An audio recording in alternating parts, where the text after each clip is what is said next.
ரீசெண்டா எங்க வீட்ல ஒரு விருந்து வச்சிருந்தேன். எங்க வீட்டுக்கு வந்த கெஸ்ட்டுக்கு இந்த மாதிரி நான் வந்து ஜீரா ரைஸ் பண்ணி சர்வ் பண்ணேன். அவங்க எல்லாருக்குமே ரொம்ப பிடிச்சிருந்தது.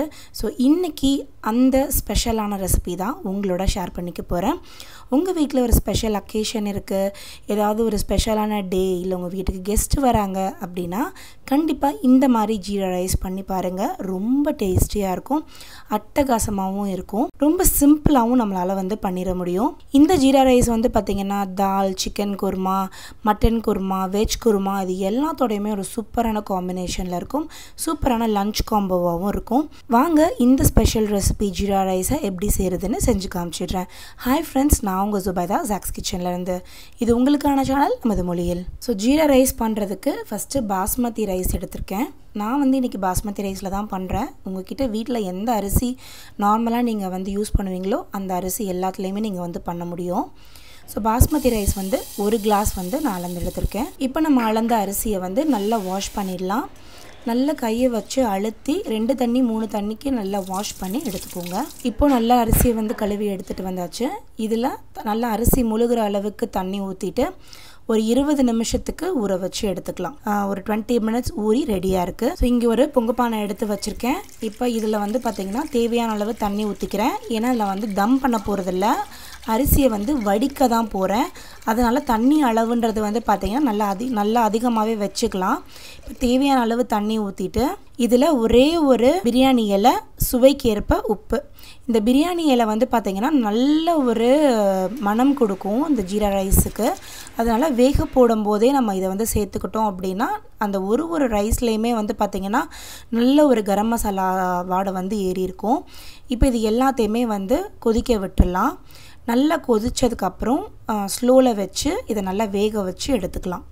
20லேருந்து 25 நிமிஷம் ஆயிடுச்சு. இப்போ நீங்கள் பார்த்தீங்கன்னா தெரியும் ரைஸ் நல்லா வெந்துருச்சு. இப்போ ஒரு பீஸ் எடுத்து நம்ம இப்படி அமுக்கி பார்த்தோம் அப்படின்னா பர்ஃபெக்டாக வந்து வெந்து ரெடியாக இருக்குது. ரொம்ப கொலைய விட்டுட்டோம் அப்படின்னா பாஸ்மதி ரைஸ் வந்து நல்லா இருக்காது. இப்போ இதை வந்து தண்ணி எல்லாத்தையும் வடித்து ஒரு ஃபில்டரை மேலே வச்சு தண்ணியை வடித்து எடுத்துக்கிறேன்.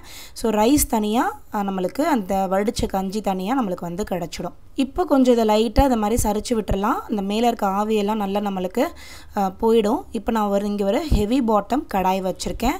இதில் நான் வந்து நெய்யில் தாளிக்கிறேன், கெஸ்ட்டுக்காக பண்ணுறேன் அப்படின்றதுனால. நீங்கள் வந்து எண்ணெய் அந்த மாதிரி எந்த இது நீங்கள் வீட்டில் யூஸ் பண்ணுவீங்களோ அந்த ஆயில் வச்சு நீங்கள் தாளிச்சிக்கலாம்.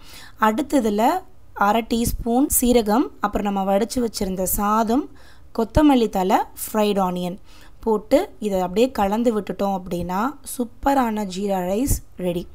அட்டகாசமாக இருக்கும். ஒரு நார்மல் ரைஸ் சர்வ் பண்ணுற இடத்துல இந்த மாதிரி ஒரு ஜீரா ரைஸ் பண்ணி சர்வ் பண்ணும்போது ரொம்ப டிஃப்ரெண்ட்டாகவும் இருக்கும். நம்ம கெஸ்ட்டுக்கு வைக்கும்போது ரொம்ப ஒரு ராயல் லுக்குமே கொடுக்கும்.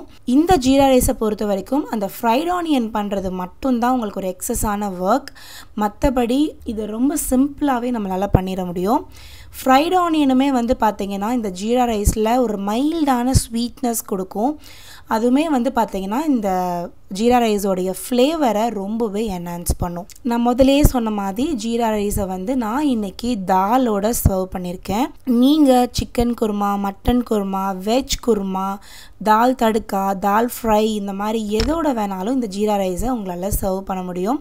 சூப்பர் டேஸ்டியான ஜீரா ரைஸ் ரெடி. இந்த ஜீரா ரைஸ் வந்து பார்த்திங்கன்னா எப்பயுமே என்னோடய ஃபீஸ்ட் மெனுவில் இருக்கும். அண்ட் எப்பயுமே வந்து பார்த்திங்கன்னா என்னோடய கெஸ்ட் வந்து சாப்பிட்டுட்டு போனதுக்கப்புறம் ரொம்ப நல்லா இருக்குன்னு அதோட ரெசிபியுமே கேட்பாங்க.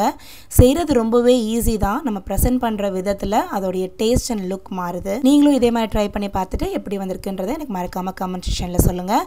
இதே மாதிரி சிம்பிள் அண்ட் டிஃப்ரெண்ட்டான ரெசிபீஸ் நீங்கள் பார்க்கணுன்னு ஆசைப்பட்றீங்கன்னா மறக்காமல் நம்ம சேனலை சப்ஸ்கிரைப் பண்ணி வச்சுக்கோங்க. பக்கத்தில் இருக்க பெல் பட்டனையும் கிளிக் பண்ணுங்கள்.